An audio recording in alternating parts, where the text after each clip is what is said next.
Cordial saludo, estimado tutor. Para el primer portafolio de procesos democráticos se realizó una exposición dando respuesta a 3 interrogantes del tema escogido.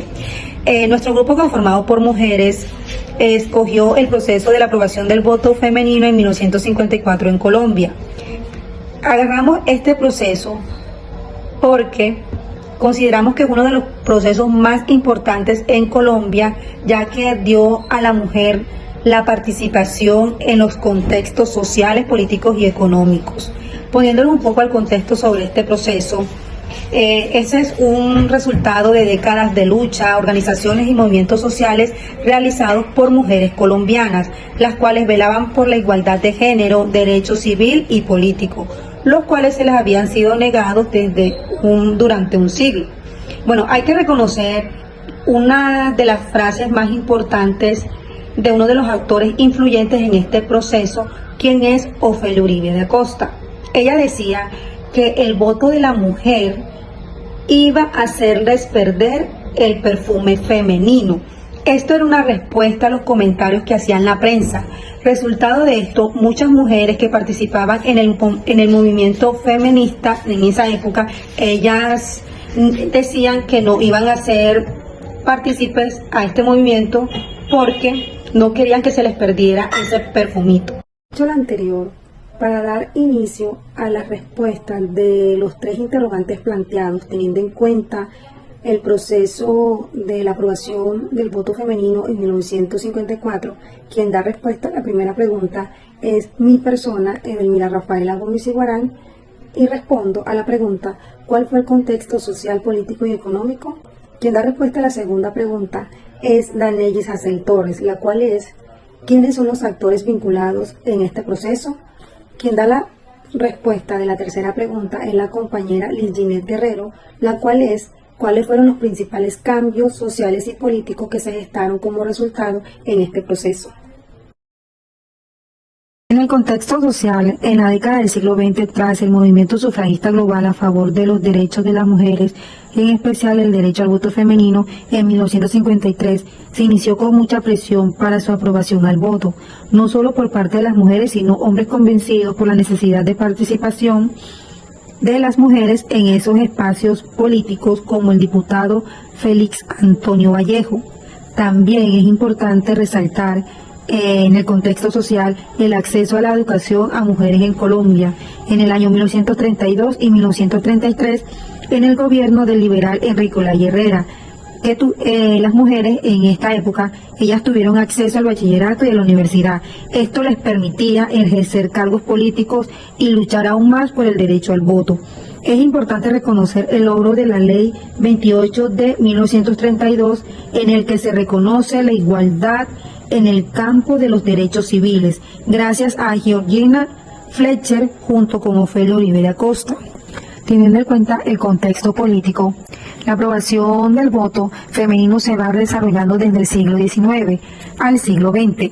En 1947 ve la necesidad de la participación de la mujer en la sociedad y al gobierno, en el cual para esta época estaba el presidente López Pumarejo, las cuales más de 500 mujeres hicieron firmar un memorial para llevar a cabo la reforma, participando en el grupo de sufragistas liderado por Lucía Pubbio.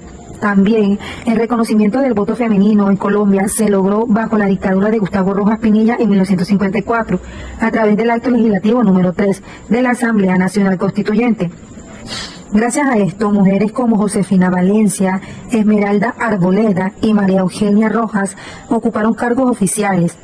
Dicho esto, el derecho al voto se estrenó en el plebiscito de 1957 que se llevó a cabo después de la caída de Rojas Pinilla. Las mujeres participaron en una consulta popular que ratificó el fin de la dictadura militar y el inicio del Frente Nacional, un acuerdo entre conservadores y liberales. En el contexto económico, la participación de la mujer en la fuerza laboral era muy limitada, las cuales no se les permitía desarrollarse profesionalmente.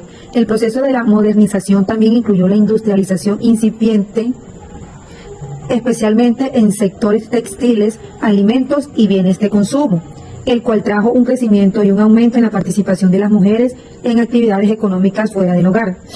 El acceso de las mujeres en la educación y el trabajo asalariado fue aumentando de manera limitada. Durante los años 40 y 50 se empezó a ver a más mujeres trabajando en empleos relacionados con la educación, la salud, el comercio y la manufactura. Este cambio influyó en la percepción de las mujeres como ciudadanas activas con la capacidad de contribuir no solo en la economía, sino también a la política del país. La inestabilidad y la desigualdad económica, la falta de oportunidades económicas en el campo contribuyó a la migración hacia las ciudades. De acuerdo a este contexto, la concesión del voto femenino fue vista como una medida que podía ampliar la base de apoyo del régimen en mujeres de clase media y clase baja, que al tener acceso limitado a los recursos económicos podrían verse beneficiados por políticas que mejoraran su condición de vida.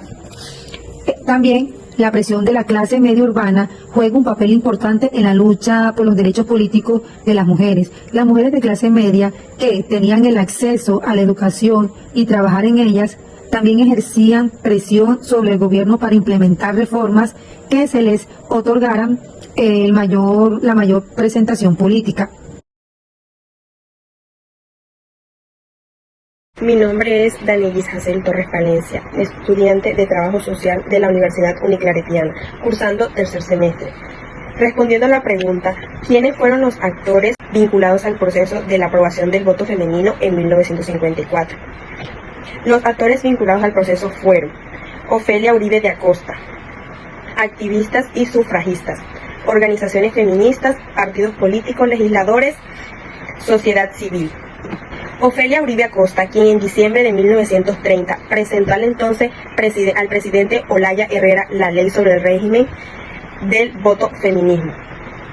Organizaciones feministas, grupos como la Unión de Mujeres Colombianas y la Asociación Feminista en Colombia, ya que trabajaron efectivamente y firmemente para así poder visibilizar la necesidad del voto femenino y presionar al gobierno. Partidos políticos, el apoyo de partidos como el Partido Liberal y el Partido Conservador, ya que algunos miembros de estas agrupaciones abogaron mucho en el sufragio femenino. Legisladores, conservistas que presentaron y respaldaron proyectos de la ley para otorgar el derecho al voto a las mujeres, jugando un papel clave en su aprobación al Congreso. Sociedad civil, la movilización de diversas organizaciones sociales y el apoyo popular fueron esenciales para así crear un ambiente favorable para la aprobación del voto femenino. Berta Hernández de Ospina fue líder y presidenta de la Organización Femenina Nacional. Esmeralda Arboleda Cadavid fue una abogada y política colombiana que lideró el movimiento sufragista. Josefina Valencia fue una sufragista colombiana que veló por los derechos del voto femenino. La combinación de estos esfuerzos llevó a que el 25 de enero de 1954 se aprobara la ley que permitió a las mujeres votar en Colombia. Dando continuidad a lo que mencionan las compañeras, me permito responder el siguiente interrogante. ¿Cuáles fueron los principales cambios sociales y políticos que se gestaron como resultado del voto femenino? El sufragio femenino en Colombia marcó un hito en la historia de una lucha por la reivindicación de los derechos de nosotras las mujeres y que a partir de este proceso de participación ciudadana se gestaron muchos cambios tanto sociales y políticos. En lo social, podríamos mencionar que la mujer empieza a tener mayor participación en la sociedad. Su rol deja de estar solo relegado a los quehaceres del hogar, sino que ésta se educa y se vincula a lo académico para tener mayores oportunidades laborales y con ello voz, poder y una lucha continua por la equidad de género. En lo político, muchos fueron los logros conquistados a través de los años. La mujer empieza a ser parte de los procesos democráticos y su participación electoral a votar y a ser elegidas abrió los caminos a continuar por una lucha de sus derechos adquiridos y que en la Constitución del 91 se ratificaron. La visibilidad de la mujer en cargos públicos y con injerencia en todos los contextos demuestra el empoderamiento de ella en una sociedad aún con rasgos machistas y discriminatorias, lo que sigue fortaleciendo a más mujeres a alzar su voz y a seguir participando en lo social y políticamente en nuestra sociedad. El impacto que tuvo la aprobación al voto femenino en Colombia es significativo. La mayor inversión en la educación femenina generó más capacidad para ingresar al mercado laboral. Comenzamos a ser vistas no solo como amas de casa, sino también como potenciales contribuyentes a la economía nacional en los cambios de políticas públicas, promoviendo la igualdad de género y el acceso de las mujeres a los recursos